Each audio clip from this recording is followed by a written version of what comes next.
I was there to fix a leaking gutter, not to fall for a grieving man who argued with me about everything from the color of paint to whether the lake even deserved to be called a lake. That's the part people always want to skip when I tell this story. They want the moment. The kiss, the confession, all of it. But if I don't tell you about the gutter and the fights about the porch railing and the way he used to stand in doorways like he was afraid to actually walk into the rooms his father died in, then none of the rest of it makes sense. My name's Eli. I was 29 that summer doing odd repair jobs around the lake community because my actual career, whatever that was supposed to be, had fallen apart the year before. I fixed decks, patched roofs, cleared out gutters clogged with pine needles. It wasn't glamorous. It paid rent. The Whitmore house had been empty for 4 months when I got the call. Old man Whitmore had passed in the spring and the son was finally coming up to deal with it. Deal with it, that's the phrase the property manager used, like the guy was a paperwork problem instead of a person. His name was Marcus. He showed up on a Tuesday in a car that was too clean for a house that was dusty, wearing a button-down like he'd driven straight from an office instead of 3 states away. He didn't say hello at first. He said, "You're early." "You said 9. I said 9:30.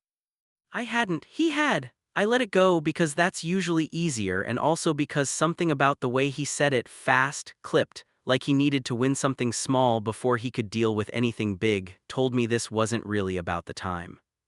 He didn't want me touching much at first. I was supposed to do the gutters and the porch step that had rotted through, nothing else. But the house needed more than that. Water damage in the ceiling of what must have been his dad's study. A window that didn't close right. I'd point things out and he'd say, "Leave it," like I'd suggested something offensive.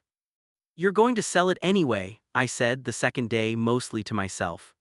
He looked at me for a second too long. "Who said I'm selling it?" "Nobody, I just figured." "Well, don't figure it out." That was Marcus, prickly in a way that made you want to either walk off the job or figure out what was under it. I stayed, obviously. Rent doesn't pay itself, I told myself. That was the story I told myself for longer than I probably should have. It took until the 4th day for him to actually talk to me like a person. I was up on the ladder doing the gutters and he came out with 2 glasses of iced tea, which surprised me because up to that point I wasn't sure he registered me as someone who got thirsty. "You don't have to," I said, climbing down. "I know." He handed me the glass anyway, didn't look at me when he did it. I looked at the lake instead. "He used to make me clean these every October, said if you don't do it before winter you're asking for the roof to cave." Smart man. He was a lot of things. Marcus took a drink. Smart wasn't always at the top of the list depending on the week. I didn't push. I'd learned by then that with him, pushing got you a locked door and waiting sometimes got you an open window, even if it only stayed open a minute. That week bled into the next.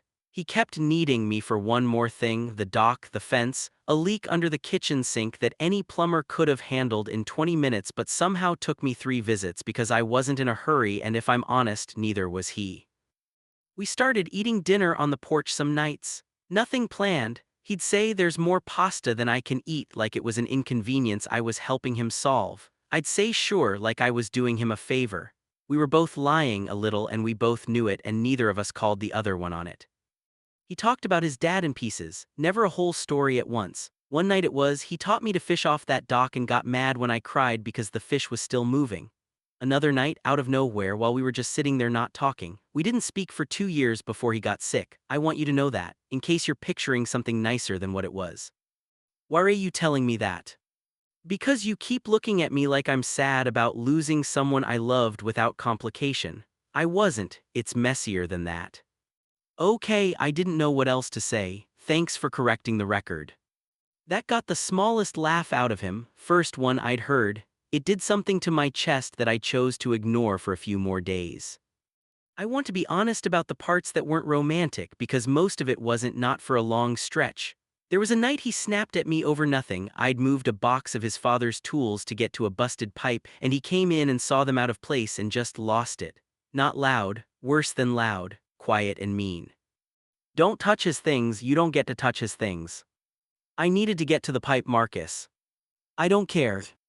I put the tools back exactly where they were, didn't say anything else, and left early that day without finishing the job.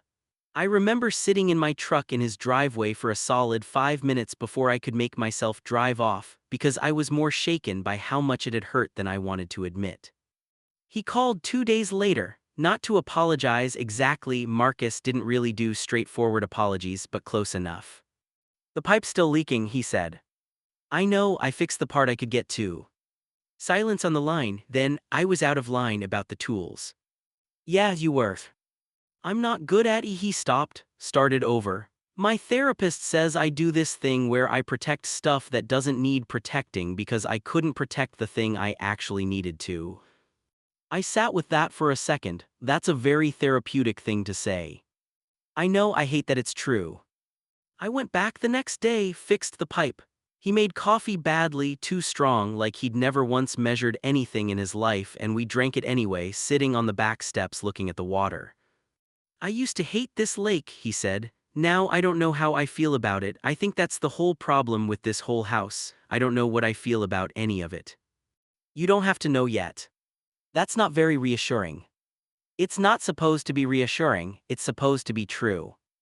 He looked over at me then, actually looked, not the sideways glances he usually gave, and for a second neither of us said anything, and it felt like something had shifted half an inch to the left without either of us moving.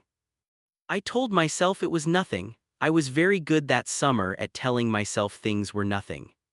The night it happened, there'd been a storm rolling in all afternoon, the kind that turns the sky the color of a bruise before it actually breaks. I was there late finishing the porch railing, trying to beat the rain, and Marcus was inside going through boxes he'd been avoiding for 3 weeks, his dad's desk mostly, old letters, photographs. He came out onto the porch holding one of the photos and his hands weren't steady. "Look at this," he said, and showed me a picture of himself, maybe 19, standing on that same dock with his arms slung around a guy I didn't recognize. Old boyfriend. First one, my dad found out about him before I ever told him, went through my room. He laughed with no humor in it at all. "That's actually part of why we stopped talking for those 2 years. I'm sorry." "Don't be sorry, it's done." He apologized before he died, if you can call it that, said he was wrong, said it like he was returning a shirt that didn't fit. He shook his head. "I don't even know why I'm telling you this. Because it's raining and you've been carrying it around a box for 3 weeks. That got a real laugh this time, short and surprised out of him, like it had escaped before he could stop it. The rain picked up right then, loud on the roof, and he didn't move to go back inside and I didn't move to leave.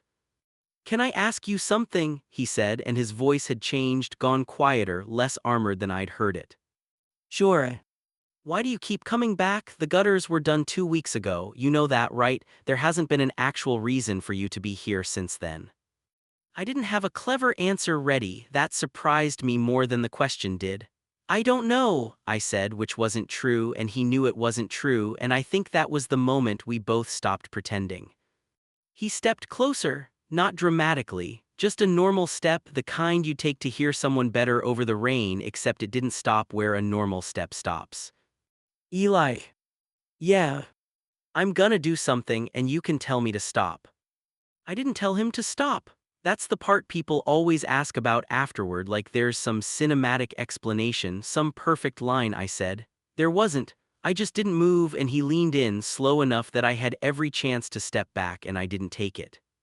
The kiss wasn't smooth. His hand found my jaw a little clumsy, like he wasn't sure it was allowed to be there, and I remember thinking in the middle of it how strange it was that this felt less complicated than half our conversations had. We broke apart because he laughed, actually laughed, against my mouth. "Sorry, I haven't done that in a long time." "You're doing fine." "Fine's a low bar. I'll allow it tonight." He kissed me again, and that time it wasn't clumsy at all. I won't pretend the rest of that summer was simple after that. Grief doesn't clear out of a house just because two people finally admit something to each other on a porch. There were mornings he woke up distant, like the night before had scared him more than it had steadied him. There was a week he almost went back to the city early and told me it was for work, and I let him say it even though we both knew it wasn't true. "I don't know how to do this and grieve him at the same time," he admitted, finally, one night when he'd had enough wine to say the honest version instead of the guarded one. "It feels like I'm not allowed to be happy in his house.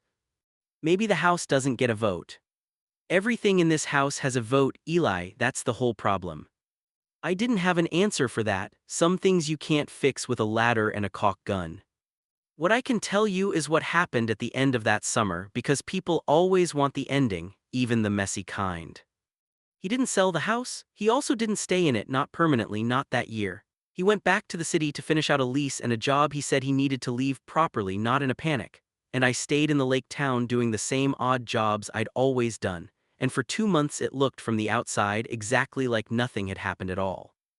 But he called, almost every night, actually longer conversations than we'd ever had in person, like it was easier for both of us with a little distance between the words. And he came back for the anniversary of his father's death in the fall and asked me to come with him to the cemetery, which he'd never once done before, not in all those weeks I'd known him. We stood there a long time without saying much. Then he said, quiet, not really to me, more to the headstone, I brought someone, you'd have hated him for a while, I think you'd have come around. I didn't say anything, some moments aren't yours to fill. Afterward, walking back to the car, he took my hand like it was the most obvious thing in the world, like we'd been doing it for years instead of months. And I remember thinking that this was the part nobody warns you about, not the fear of the first move, but the strange, quiet relief of the 10th one, the 20th, the one where it finally stops feeling like a risk and starts feeling like just your life. He still hasn't decided what to do with the lake house. Some part of him, I think, never will, not fully, but he stopped calling it dealing with it. Now he just calls it home when he remembers to and corrects himself and calls it home again anyway. And me, I still fix gutters. I still hate the smell of wet pine needles in October. But I don't mind climbing that ladder anymore because I know that when I come down, there's someone on that porch who isn't going to flinch when I get close. That's it, that's the whole story, not the version with a perfect first line or the clean ending people expect from these things. Just two men who were bad at talking about grief and somehow, in spite of that, got good at talking to each other. If this one hits you somewhere, you know where the like button is. And if you've got a story like this of your own, the messy kind, not the movie kind, I'd genuinely love to hear it in the comments.